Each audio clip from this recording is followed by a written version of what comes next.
No one is truly your friend. It sounds harsh, but if you've ever felt abandoned when you failed, forgotten when you had nothing to offer, or cried in silence without a single message checking in, you already know the truth. This isn't about bitterness. It's about clarity. In a world where everything is conditional, friendship often is too. People show up when you give and disappear when you stop. Today's episode isn't here to make you doubt everyone. It's here to help you protect your peace, move smarter, and build a life rooted in reality, not illusion. If anything in this message hits home, take a second right now to hit subscribe so you don't miss the daily insights that help you grow mentally stronger and emotionally calmer. And drop a comment below. When was the last time you felt let down by loyalty? Just one sentence. No overthinking, just honesty. If this speaks to you, share it with someone who needs a reminder too. Sometimes one quiet truth can shift everything. 1. They didn't leave you, they just lost the benefit. There's a moment in life when silence becomes louder than words. When people who once filled your inbox with jokes, favors, and late-night you-up texts simply stop showing up. At first you wonder what you did wrong. Did you change? Did you push them away? But over time, you begin to realize the truth. They didn't leave because of who you are. They left because they stopped getting something from you. You were never the problem. Their interest was. This shift is subtle, almost invisible at first. One day, you're their go-to person for job referrals, rides to the airport, or emotional venting. And the next, you're met with polite distance, delayed replies, or no replies at all. Suddenly, you're the one reaching out. Suddenly, they're always busy. What really happened? You became inconvenient. And in a world built on transactions, your value to them was no longer worth their time. This kind of abandonment isn't loud, it's quiet. It hides behind adult excuses and ghosted messages. But beneath all that, it's simple. You stopped giving and they stopped staying. The friendship wasn't friendship, it was a subscription. And the moment the benefits expired, so did their loyalty. The worst part is they often leave without confrontation. There's no closure, no discussion, no explanation, just fading echoes of what used to be. You sit there, wondering if you're hard to love, hard to hold on to, when in reality, you were just easy to use. Think of yourself like a charging station at a crowded airport. People crowd around when their battery's low, smiling as they plug in, grateful for your energy. But once they're back to 100%, they walk away. No thank you, no second thought. Or maybe you've been the ATM of your circle. Open access, always available, until one day you simply run out. And instead of understanding, they blame you for being different. But you didn't change. You just stopped being drained. In Stoic thought, we don't beg for loyalty, nor do we mourn the loss of conditional company. Instead, we accept, with clarity, not bitterness, that many relationships are reflections of need, not true connection. It's not our job to fix that. It's our job to observe, detach, and protect our peace. Emotional detachment isn't coldness, it's wisdom. And when you see someone leave after the giving stops, don't chase. Don't take it personally. Simply note it as a sign. They never loved you. They loved what you gave. Let them go. And trust this. Anyone who walks away when the benefits end was never built to walk with you long term. 2. Loyalty isn't measured by time, but by how they treat you. When you have nothing, it's easy to mistake history for loyalty. You look at someone you've known for years, shared birthdays, late-night talks, road trips, and you believe that time must mean something. That a decade of friendship guarantees they'll be there when life turns dark. But time is deceptive. Loyalty isn't about how long someone has stood beside you in comfort. It's about how they behave when comfort disappears. The truth is, many people are loyal to the good times, not to you. They love the version of you that laughs, that wins, that gives. But the moment you're empty, emotionally, financially, mentally, they vanish like smoke. You lose your job, and suddenly, the person who used to call you every day stops checking in. You fall into depression, and the ones who used to laugh with you in loud restaurants go silent. You land in the hospital and your phone doesn't ring once. This isn't a glitch in the relationship, it's the revelation of what it truly was. And when you finally realize that some people only stand beside you when the weather is good, it hurts. But it also frees you, because real loyalty doesn't waver when you're in the storm. It shows up uninvited, with no expectation, just presence. Imagine a sun umbrella. It seems dependable, always there, shielding you from the brightness, until the first heavy rain hits and it collapses. Or think of that worn shoelace. You've trusted it for years, but the moment you trip, it's the first thing that snaps. That's what many long-standing friendships are like, reliable only until pressure tests them. They aren't built to endure, just to exist. The Stoics never confused duration with depth. They believed in observing how people react when things fall apart, not when everything is smooth. And that mindset protects you. Because once you stop measuring loyalty by memories and start measuring it by presence in pain, you stop giving your trust to the wrong people. Emotional self-mastery means recognizing that not everyone who starts with you will finish with you. And that's okay. You don't need everyone to stay. You just need to stop clinging to illusions. So the next time you wonder who's truly loyal, don't look at the photos, don't count the years.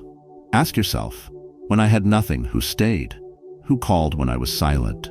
Who stood beside me when I had nothing left to offer but the truth of my pain? That's not just loyalty, that's rare. And it's worth more than a lifetime of shallow companionship. 3. Don't sacrifice your peace just to keep hollow relationships rude. There comes a point when you realize some connections aren't connections at all. They're obligations wrapped in nostalgia. You stay in the group chat even though every message feels forced. You laugh at the same dry jokes because you don't want to be the one who changed. You meet up out of habit, not joy. And when you leave, you feel more drained than before you arrived. This is the emotional cost of hollow relationships. Ties that once felt alive, but now just take up space in your life. You weren't born to be polite at the expense of your peace. You weren't made to shrink yourself just to fit into a space that no longer fits you. But many of us hold on because we fear the awkwardness of walking away. We fear being seen as distant, selfish, or cold. So we keep showing up, wearing a smile we no longer feel, playing a part we no longer recognize. Sometimes, the emotional weight comes not from conflict, but from silence. You keep texting out of obligation, responding to their check-ins even though each reply feels like a chore. You stay in touch with someone not because they bring value, but because they've been around for years. But time is not a reason to keep people close. If every interaction feels like pressure, if every call drains your energy, then what you're holding on to isn't friendship, it's fear. Fear of change, fear of being alone, fear of uncomfortable endings. But endings are not always bad. Some doors must close for air to return to the room. Think of that broken chair you keep in your living room, the one with sentimental value but a missing leg. Every time you sit, you're bracing for collapse. Or that old jacket in your closet, it once fit, but now it restricts you. You keep it for memory's sake, but it only takes up space. That's what stale relationships do. They restrict your emotional freedom while pretending to offer comfort. Letting go of them doesn't mean you're cold. It means you're choosing peace over pretense. In Stoic thought, inner peace is not negotiable. It's a priority. Letting go isn't weakness, it's strength, the kind that comes from clear thinking and emotional discipline. You don't have to make a scene, write a speech, or explain yourself to everyone. Quietly stepping away is enough. Because the longer you hold on to what's hollow, the longer you delay the space that real connection or real solitude needs to grow. Protect your peace, even if it means walking alone, especially then. 4. Recognition from others doesn't prove your worth. There's a quiet danger in living for applause. It starts subtly. You do something you're proud of, you share it, you wait, but when no one notices, doubts creep in. Was it even good enough? Should you have done more? You begin to question yourself, not because you failed, but because others didn't validate your effort. This is how approval becomes a prison. You hand over your self-worth to the reactions of others, and when those reactions are silent, you shrink. But the truth is, your value never depended on their recognition. You were enough before anyone clapped. You were worthy before anyone liked, shared, or praised. It's easy to confuse visibility with value. In a world driven by likes and metrics, we've been taught that being seen equals being worthy. But some of the most meaningful growth happens in silence, behind the scenes, away from the noise. You don't see the roots when a tree grows. You don't hear the pressure in a diamond's formation like a powerful mountain that has stood for centuries. You don't need anyone to measure your height to know that you're standing tall. And like a beautiful melody that no one hears, its value doesn't fade just because no one was around to listen. There was likely a time when you worked harder than ever, put in late hours, gave your all, and yet no one noticed. And that stung. But what if the work still mattered, even if no one clapped? What if you're not meant to be understood by everyone, especially not in the moment of your becoming? There are chapters in your story that aren't meant for public eyes. Their silence doesn't mean you failed. It just means they weren't tuned in. You were still playing the right note. And if you live for their applause, you'll die from their neglect. The Stoics understood this deeply. They didn't chase praise or fear rejection. They focused on alignment between their actions and their values, not public perception. Because when you detach from the need for approval, you unlock a kind of freedom that can't be taken away. That freedom allows you to keep showing up, even when no one is watching, even when no one understands. It allows you to pursue what's right, not what's popular. You don't need a standing ovation to be significant. The moment you stop seeking external validation and start walking in self-trust, you stop asking the world to define you and finally begin to define yourself. 5. You teach others how to treat you by what you allow. Every time you stay silent after being mistreated, you're teaching others that it's okay. You're signaling that disrespect has no consequence, that they can cross your boundaries and you'll still be there, helpful, quiet, and agreeable. What you allow becomes what they expect. And soon it turns into routine. You become the one who always says yes, even when you're drained. The one who takes on the extra work, lends the money, listens to the rants, fixes the mess while your own needs go unnoticed. It doesn't happen all at once. It builds slowly.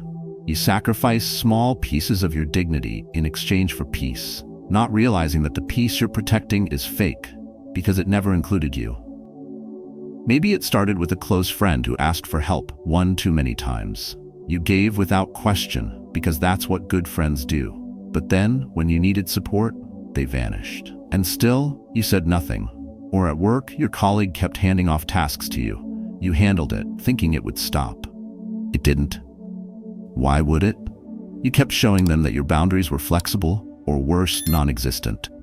And now you're exhausted, not just from what you're doing, but from what you're tolerating. Think of your life like a home. If you leave the door open every night, people will come in. First your friends, then strangers, eventually thieves. And when something's missing, you wonder why. But it was you who left the door open. Or imagine driving without using turn signals. At first, others hesitate, but eventually they stop respecting your direction because you never clearly showed where you're headed. That's what happens when we don't assert who we are. We let people guess, and they almost always guess wrong. Stoicism teaches that self-respect begins with self-responsibility. You can't expect others to value your time, your energy, your presence, if you treat them like things to be spent freely. Saying no is not cruel, it's clarity. And if someone walks away because you set a boundary, let them. They were never meant to stay. True peace is not the absence of tension, it's the presence of truth. You are not here to be everything for everyone. You are here to protect your energy, to build inner balance, to teach the world, through your actions, how you deserve to be treated. And that lesson begins the moment you stop apologizing for standing up for yourself. In the end, the real lesson is simple. Your peace, your worth, and your energy are not for sale. You were not born to beg for loyalty, to chase validation, or to hold on to hollow friendships just because they've been around. Life has a way of revealing what's real, especially when you stop giving and start observing. True loyalty doesn't need reminders. True connection doesn't fade when you're no longer useful. And true strength begins when you stop fearing solitude and start trusting your own inner voice. Let today be the moment you reclaim your energy. Set boundaries with calm confidence. Walk away from what drains you. Stand tall in your truth, even if it means standing alone. You don't need many, you just need peace, clarity, and quiet strength. Now we want to hear from you. Share your story below. When did you realize someone wasn't really your friend? Your experience may give someone else the clarity they need. If this message spoke to something real inside you, don't forget to like the video and subscribe for more content on mastering your energy and building emotional self-trust. Keep protecting your peace because you deserve to.